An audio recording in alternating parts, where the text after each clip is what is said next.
Hi folks, how we doing? And we are back in the IR04, this wonderful little bathtub. Let's get on with the fast lap.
Right then, fast lap done and dusted, and let me show you all the wonderful information for you. So track usage 44% is what I always use. Track temp 86 Fahrenheit, and you can see there we're using the identical setup to the Nürburgring. We are following this fixed series as always.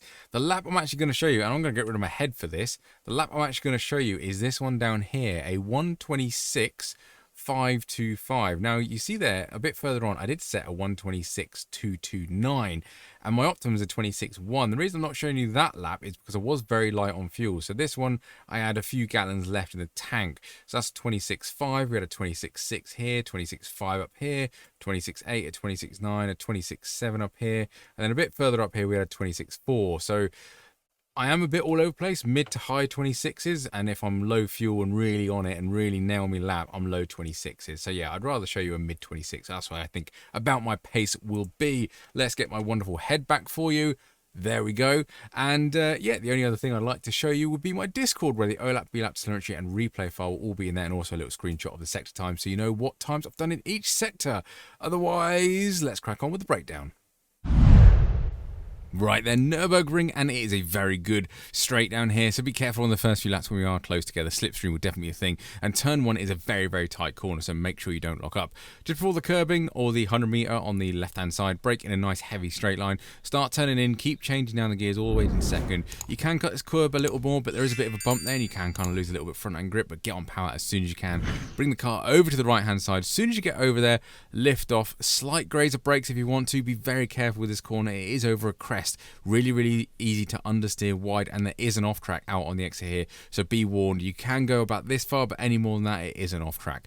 As soon as you're there at the end of the astroturfing bit on the right hand side, bring the car to the middle of the track. Try and prevent people from dive bombing. There will be dive bombs here, so be watching out for it. Second gear, you can cut this corner quite well, and you want to compromise it as much as you can, because you need to get turn 3 as straight and as full throttle as you absolutely can. Don't cut it too much. There is an off track there, and don't go too far wide. There is an off track, but here you can go a bit wider, which is absolutely hunky-dory.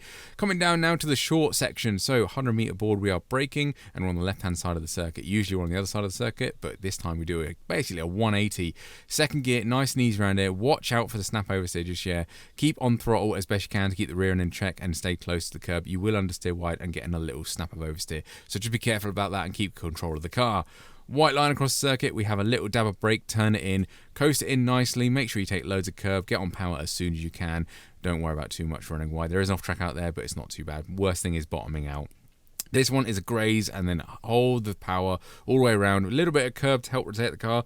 Full power as soon as we can, because this is the longest straight on the circuit, so we need to get a great exit down here to try and either attack or defend into, yes, it is the awkward hairpin. We don't have the lovely flowing hairpin, we've got the really awkward one and really clumsy. So bear that in mind. We want to break kind of this double guttering, where the guttering goes into the grass a little bit more. Use that as a braking point. Second gear all the way in, trying to avoid the massive curbs on the centre there. You can give that one a little cheeky tickle, but be careful of the car spinning out. Very easy to hit that curb and spin round, so watch out for other people. Braking point for this is very awkward, kind of where the grass starts over at pit entry over there on the right hand side. Little bit of brake, feeding that power, try and aim for that wall but don't hit it, and then try and feed that power all the way out. Again, a good exit here is going to help lap time because this is a mighty long straight.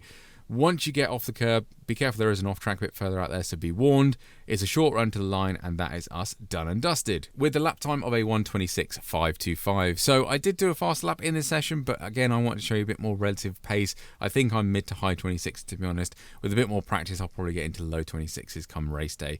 But yeah, that is us done and dusted. So fingers crossed this is going to be better than Spa. Spa was a bit of a unique one. I think Spa is always very popular no matter what circuit or what cars are on it. So yeah, there's a lot of people, a lot of hot-headedness going on onto these short races. So fingers crossed this should be a little bit quieter and a little bit nicer to drive. I'm hoping for better races around here. Otherwise, thank you very much for watching. Have a good week. I will catch you on the next one.